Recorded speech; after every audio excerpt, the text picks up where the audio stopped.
ദാവീദിൻ്റെ ഒരു സങ്കീർത്തനമാണ്. പ്രാർത്ഥനയും യാചനകളും ചെവിചായ്ച്ച് കേൾക്കുന്ന ദൈവം നമ്മളെ വിടുവിക്കുന്ന ദൈവമാണ്. ദൈവം തരുന്ന നന്മയ്ക്കും വിടുതലിനും നന്ദി കരേറ്റി ജീവിക്കണം. മറ്റുള്ളവരുടെ മുമ്പാകെ സാക്ഷ്യമുള്ളവരായി ജീവിക്കണം. 116 സങ്കീർത്തനം. യഹോവ എൻ്റെ പ്രാർത്ഥനയും യാചനകളും കേട്ടതുകൊണ്ട് ഞാൻ അവനെ സ്നേഹിക്കുന്നു. അവൻ തൻ്റെ ചെവിയെങ്കിലേക്ക് ചായച്ചതുകൊണ്ട് ഞാൻ ജീവകാലമൊക്കെ അവനെ വിളിച്ചപേക്ഷിക്കും. വർണ്ണവാസങ്ങൾ എന്നെ ചുറ്റി, പാതാളവേദനകൾ എന്നെ പിടിച്ചു. ഞാൻ കഷ്ടവും സങ്കടവും അനുഭവിച്ചു.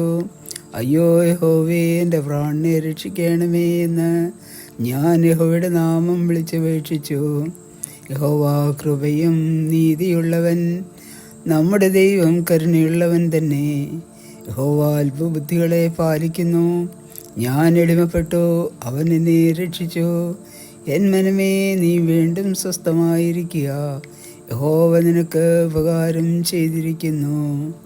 നീ എൻ്റെ പ്രാണനെ മരണത്തിൽ നിന്നും, എൻ്റെ കണ്ണിനെ കണ്ണുനീരിൽ നിന്നും, എൻ്റെ കാലിനെ വീഴ്ചയിൽ നിന്നും രക്ഷിച്ചിരിക്കുന്നു. ഞാൻ ജീവനുള്ളവരുടെ ദേശത്ത് യഹോവയുടെ മുൻപാകെ നടക്കും. ഞാൻ വലിയ കഷ്ടതയിലായി എന്ന് പറഞ്ഞപ്പോൾ ഞാൻ വിശ്വസിച്ചു. സകല മനുഷ്യരും ഭോഷ്ക് പറയുന്നു എന്ന് ഞാൻ എൻ്റെ പരിഭ്രമത്തിൽ പറഞ്ഞു. യഹോവ എനിക്ക് ചെയ്ത സകല ഉപകാരങ്ങൾക്കും ഞാൻ അവന് എന്ത് പകരം കൊടുക്കും? ഞാൻ രക്ഷയുടെ വനപാത്രമെടുത്ത് യഹോവയുടെ നാമം വിളിച്ചപേക്ഷിക്കും. യഹോവയ്ക്ക് ഞാൻ എൻ്റെ നേർച്ചകളെ അവൻ്റെ സകല ജനവും കാണിക്കെ കഴിക്കും. തൻ്റെ ഭക്തന്മാരുടെ മരണം യഹോവയ്ക്ക് വിലയേറിയതാകുന്നു. യഹോവേ, ഞാൻ നിൻ്റെ ദാസനാകുന്നു, നിൻ്റെ ദാസനും നിൻ്റെ ദാസിയുടെ മകനും തന്നെ. നീ എൻ്റെ ബന്ധനങ്ങളെ അഴിച്ചിരിക്കുന്നു. ഞാൻ നിനക്ക് സ്തോത്രയാഗം കഴിച്ച് യഹോവയുടെ നാമം വിളിച്ചപേക്ഷിക്കും.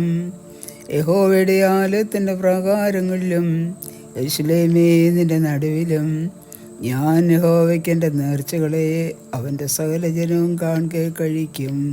യഹോവയെ സ്തുതിക്കുവീൻ. ദൈവമേ, സ്തുതിയോഗ്യമാകുന്നു.